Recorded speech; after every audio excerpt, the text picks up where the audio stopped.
This is a discussion of arc length in Cartesian coordinates. We'll get to polar later. What's going on here is we have this parabola. We want to find the length along the parabola between A and B. We start off with two segments, and obviously we're underestimating because we're going straight when we should be curving, so we just increase the number of segments. Now we have 4 segments. This is the length approximation. It gets longer as we go up.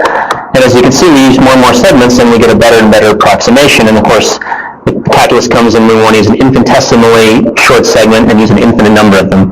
So here's a quadratic. Between these 2 points, we've only got 3 segments, and then we're going to increase the number of them. Now we've got 4 and 5. And you can see the length approximation down here is increasing, but of course it'll reach some limiting value as n gets bigger and bigger. So that's the idea.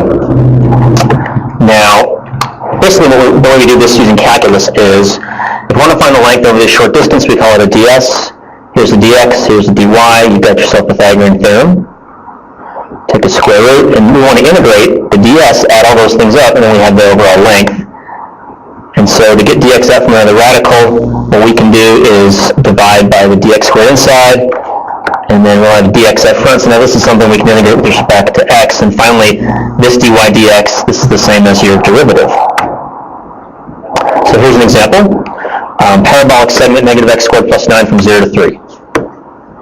So you have your derivative, plug in your formula, square root of 1 plus the derivative squared, going from 0 to 3.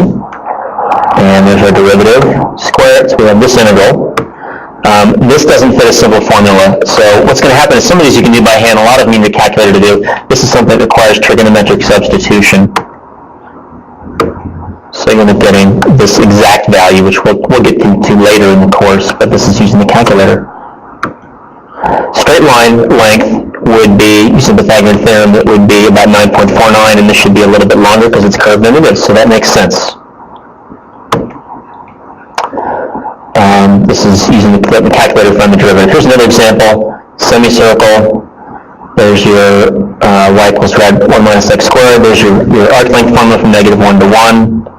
So it equals pi if you go ahead and do this in the calculator, so there's not too much there. For this one, you can do this in terms of dy. So you have x equals y squared, so you just change your formula and you've got dy here, dx dy, and you're going y from 0 to 3. So the arc length formula can work either way, or just reversed. And again, 9.74, this is the same as we had with our parabolic segment before.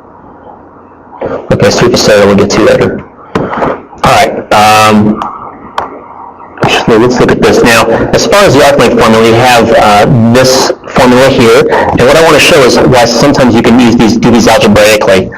Sometimes you need a calculator. So if we have a minus b squared plus 4ab, I multiply this out. When I add 4ab, this becomes a plus 2ab, and then I can rewrite that as a plus b squared.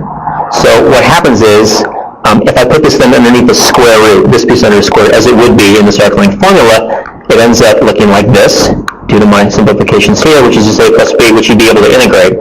So basically, if this 4ab is equal to 1, because you have your 1 in your formula, then you're going to be able to integrate it algebraically. It's not something necessarily to look at ahead of time, but you'll see it come up. Here's an example of one you can do without the calculator. So there's our y prime.